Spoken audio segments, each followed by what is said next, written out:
So for my project throughout the semester, I've been looking at maple syrup urine disease. And the reason for this is that I'm really interested in going into medicine for infants and neonatal and in that range of pediatrics. So I found this disease to be really interesting because at first I saw the title and I was like, I didn't think much of it, but it's actually a very serious disorder that I feel like most individuals actually aren't very aware of. So starting out, we're just going to look at a diagram of what's kind of going on in like a normal person versus someone who is inflicted with this disease. So as you can see, normally what ends up happening, especially for an infant, is when they're digesting lactose and other high protein foods. So what ends up happening is a normal individual takes these and then breaks them down into amino acids. And then these branched chain amino acids can be broken down by enzymes in the system and used for energy and especially for infants for growth.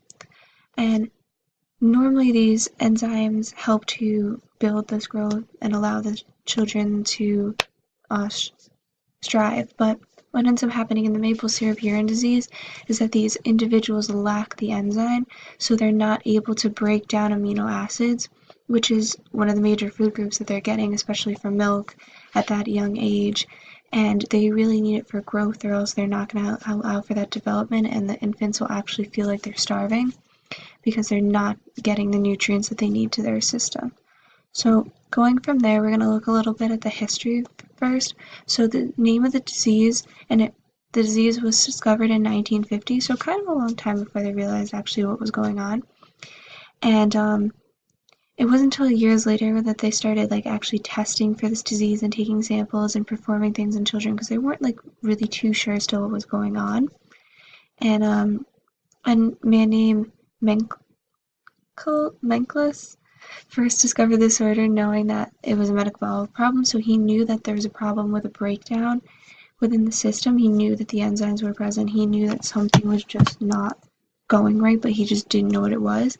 And so he started to also like decide to do samples, and they started taking samples from inflicted and non-ill children. And this was in 1960, and this really makes sense because you need the control to compare it to, because you're just taking samples from blood of children who are sick. It doesn't really do anything if you don't have anything to compare it to. So the prevalence of it is like, why is this so important? And it's common disorder in infants, and it's estimated that 1 out of 185,000 infants get it worldwide, and it's like affected greatest in the population of Mennonite populations. So it is kind of common in a sense, but it's definitely something to look out for. And there's multiple different things that individuals can look for when looking at this disease. So to start off, the physical effects is you start off looking for a smell, and the smell of the infant's urine is normally like a syrupy sweet smell. And then after that, the smell can not only be found in the urine, but it can also be found in earwax and sweat. So really anything that's being secreted from the body starts to smell sweet, and that's just not normal.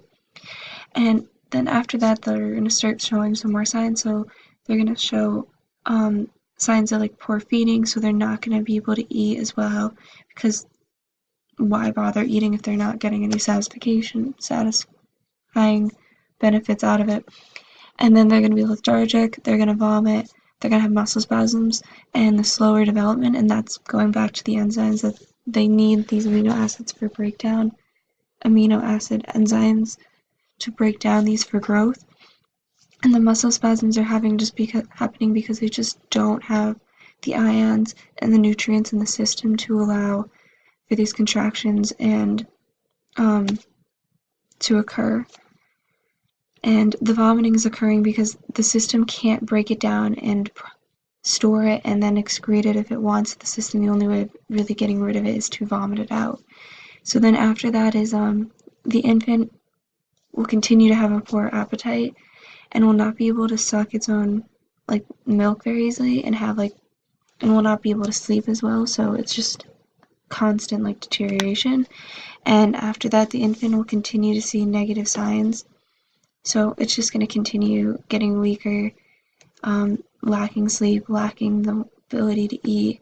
And then individuals, if they get to this point, they're going to go to like a state where, because they're not able to break down these things, they are going to state of starvation, which can affect the brain, and that's going to end up causing seizures, coma, and they could die from it, because if they're starving the brain, then the brain isn't actually functioning at the same rate.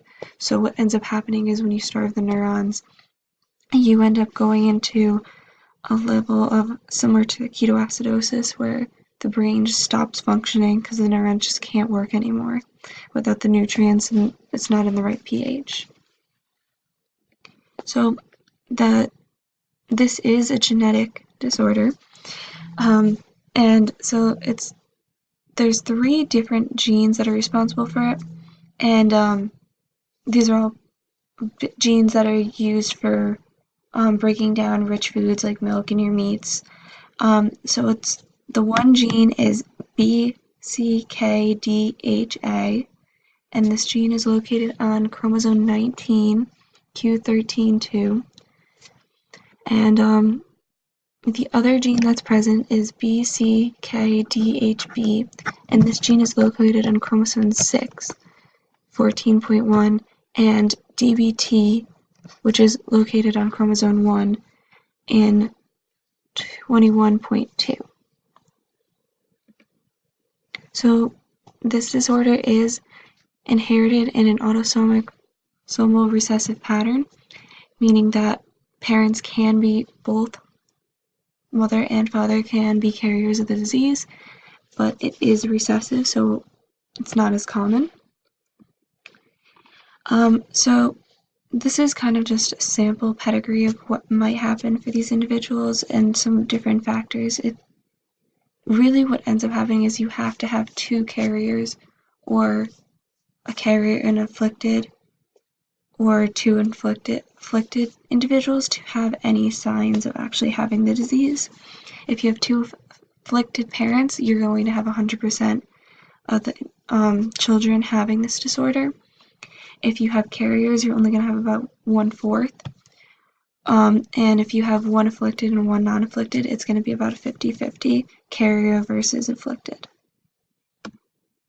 So for this disorder, you can do genetic testing, and right now, actually, all babies are checked at the hospital. And what they do is they look for DNA samples and look for mutations, so they know that this chromosome, and they go through and they amplify their chromosome, this small gene, go through PCR, and then they do gels to make sure that the DNA is what they would want. And so they're also looking at, like, for genetic testing, like, the reason why they would test for this is they can look for, like, the infant's, like, basic habits in the beginning, and they can sample and look for mutations like a shift or a nonsense. And sometimes what they'll do, even with the DNA, is they'll actually take a mass spec and they'll purify the DNA and look to see if certain enzymes are present, and with mass spec you can tell like larger functional groups and other things like that. And also, normally what ends up happening is allowing it to be really easy, this genetic testing, is that companies like Fisher actually have kits where it's easy for the hospital to just buy these and bring it to a lab and do multiple at once. And it's non-controversial, so it happens, and it's common for all children to be tested. It's really no extra cost, and it's early detection, because this type of disorder can actually cause death if it's not detected fast enough, and because the infants are just going through a state of starvation if they can't break down these amino acids. And there's my references.